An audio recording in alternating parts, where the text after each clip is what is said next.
Live from the Scripps Studios, this is 10 News.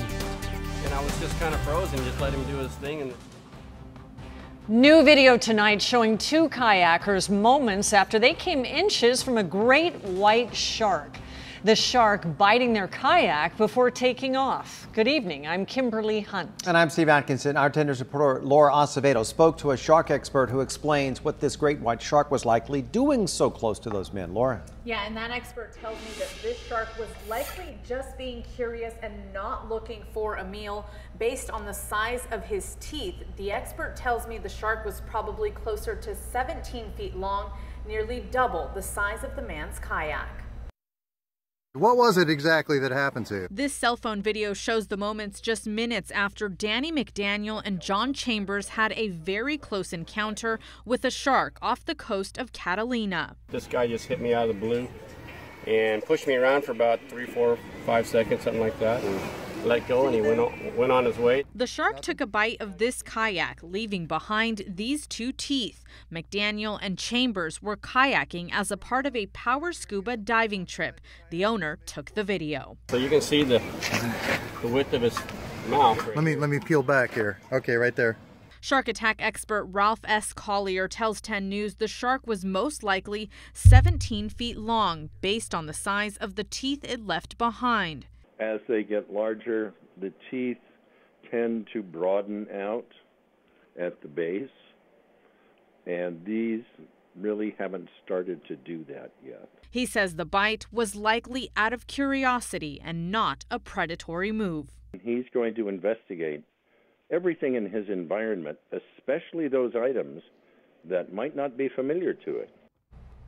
The two men on the kayaks were back in the water just hours after their close call, participating in a scuba dive later that evening.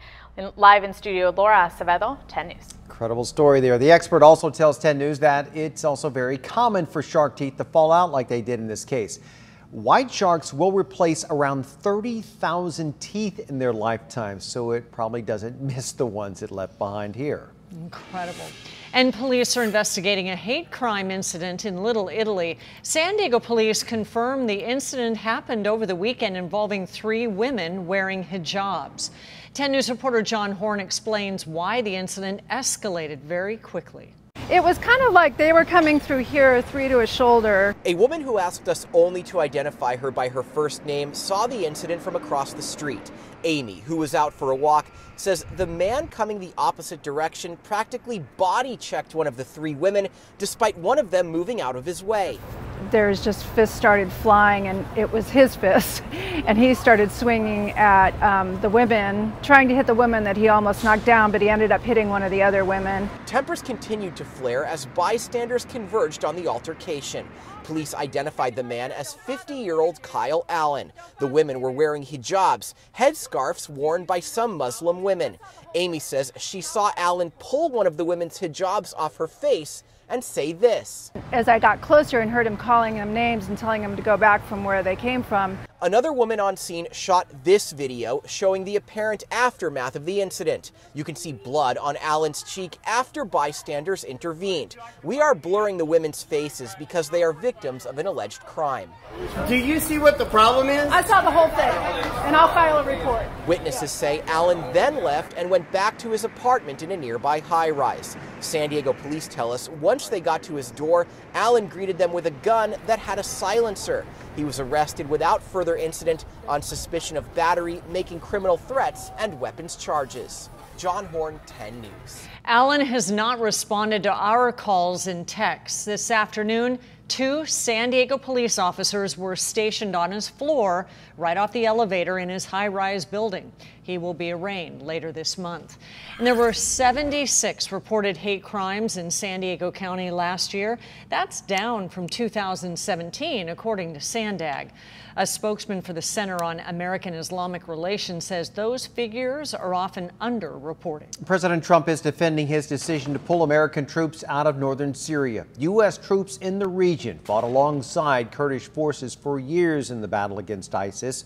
Some say that withdrawal gives Turkey the green light to attack Kurdish forces and get them out of northern Syria. But the president threatened the Turks' economy if they did anything of the sort. He calls the fight in the Middle East an endless war. I say, well, when do we get out? There's got to be a time we get out. We have to bring our people back home. Now, without the Kurds, though, that is, the Pentagon fears a resurgence of ISIS. Many GOP leaders, including Senate Majority Leader Mitch McConnell, have criticized the president's move and urged him to reverse that decision. Well, 3 House committees are expected to hear from more witnesses this week in the impeachment inquiry of President Trump. A deposition is set for tomorrow with Gordon Sondland. He is the U.S. ambassador to the European Union and a key figure in the probe. Today, House Democrats issued 2 more subpoenas to the Pentagon and the White House Budget Office for information about military aid to Ukraine. The request comes as a second whistleblower has now emerged. We are tremendously dependent on people of courage stepping forward. The unnamed member of the intelligence community claims to have first-hand information about the president's efforts to push Ukraine to investigate political rival Joe Biden and his son. Trump calls the impeachment inquiry a scam.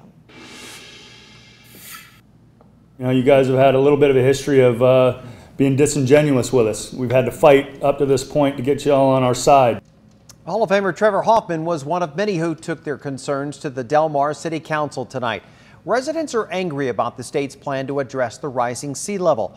Our 10 News reporter Matt Boone explains how the proposal has pitted the oceanfront property owners against the state's coastal commission. Del Mar, withdraw it before they adopt these findings. The residents of Del Mar were clear. They were not in favor of changes requested by the California Coastal Commission to the city's plan to deal with rising sea levels. We don't want our property encumbered by scary value-stripping disclosures to home buyers. Bringing some star power was former Padres pitcher Trevor Hoffman, who lives in the area in question. And the Coastal Commission, which we shouldn't have gotten involved with from the beginning, is not good for us, okay? And so please represent us. Thank you. One of the biggest problems with the Coastal Commission's plan is the idea of managed retreat, which could include purchasing coastal properties and moving or demolishing the homes. If the water comes up, they'll just let the properties be destroyed. Jerry Jacobs is the president of the Del Mar Beach Preservation Coalition, which was created several years ago when this process first began. We need solutions like some of the other cities like Solana Beach and Cardiff have been doing with sand replenishment. Some of the things they've done up in Newport for sand retention. The city has rejected managed retreat as part of the plan, but after submitting the last draft, the Coastal Commission requested dozens of changes that could create what some say is a backdoor to managed retreat. I think the sense of the council is that we are not going to accept the changes that the Coastal Commission is asking for. Despite that summary from the mayor, the council decided not to vote on anything tonight.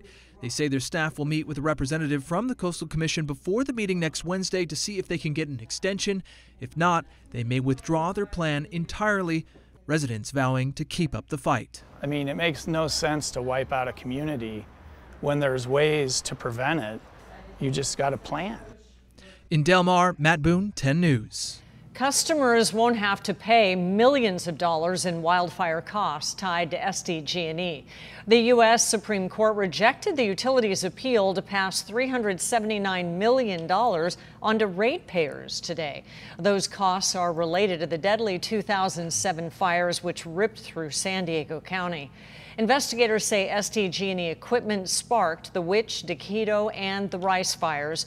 The utility company has denied those claims and says the fires were caused by other factors. PG&E is warning it may cut power to 12,000 customers across the state to prevent sparking wildfires. We would encourage residents and businesses to prepare for being without power for potentially as long as 7 days. That announcement came today as city officials across 30 counties warned their citizens to get prepared.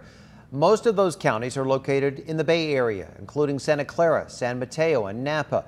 PG&E is blamed for the wildfire that killed 85 people and devastated the town of Paradise last year. The utility company says there could be more public safety power shutoffs or BPSs in the near future. Well, Cal State Long Beach has shut down today after a threat on campus. It's unclear when the threat came in or how it was made, but authorities say it was credible. University police said in a tweet that staff and students on campus were put on lockdown immediately. A woman was detained and put in the back of a police cruiser, but no further information has been released. A manhunt is underway tonight for the person who gunned down a key witness in the Amber Geiger trial. Tonight, the mayor of Dallas is also urging the public not to speculate about the death of Joshua Brown. Police say the 28-year-old was found dead in the parking lot of his apartment complex Friday night. Witnesses say that they saw a silver sedan speeding away. Botham Jean's attorney will now represent Brown's family, saying he will find this young man's killer. Anytime someone is killed under mysterious circumstances, you have to look at their whole life to see who might have something out against them. Authorities have not linked anyone to Brown's murder.